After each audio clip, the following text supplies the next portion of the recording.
Although the smelter shut down in 1999, as recently as 2009, Asarco sought to renew its air emissions permit to restart the blast furnaces. Widespread opposition in El Paso and across the river in Juarez, Mexico, became a case study of a community's fight for environmental justice.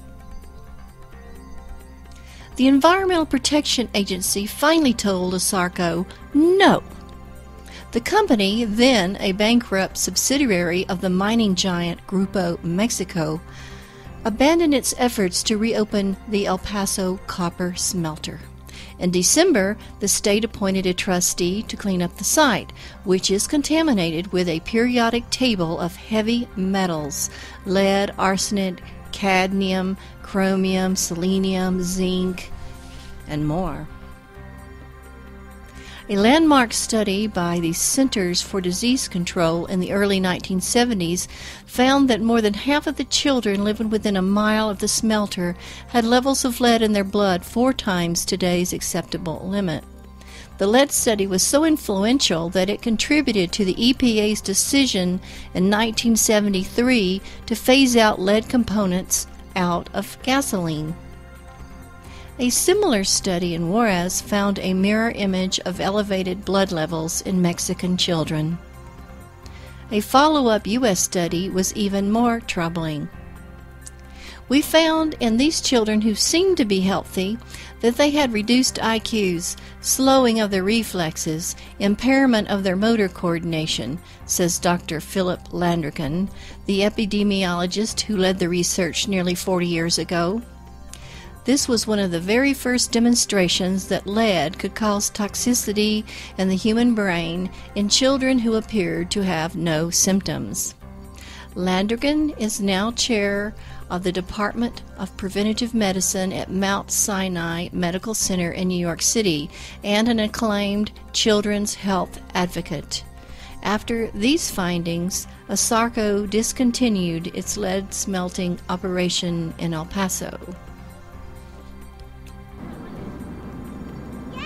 But what to do about the smokestacks?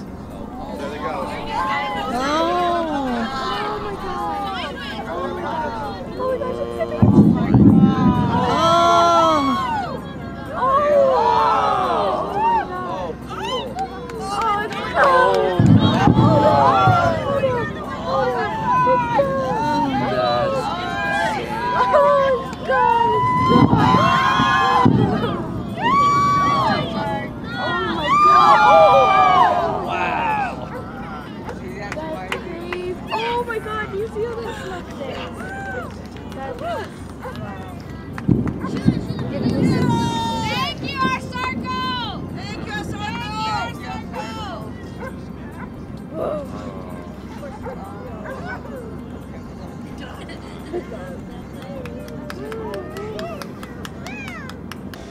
So what did you think about the Asarco towers coming down, or smokestacks? Oh, just to see them come down was a dream come true.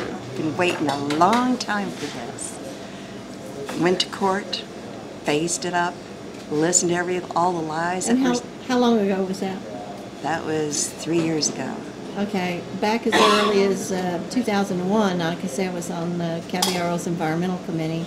We were working on that then, and somebody, Johnson, the PR guy, muscled his way into the committee to knock down everything, try to knock down everything. Right, and so did the lawyer. The lawyer for our side, for the Sierra Club, the Acorn Club, and the GTLO that we got it started and going. He was part of our side, and then he just went to the other side. He went to Asarco. So why? And told him everything we were doing. Yeah, well, that's big business stuff. It is big business, but.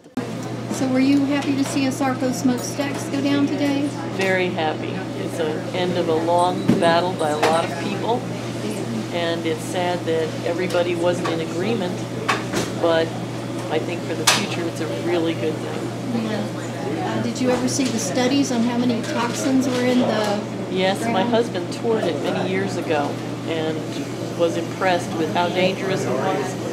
And we've had friends who worked there over the years, and glad it's gone. Okay, you were one of those going, yay, then. Yes, yes.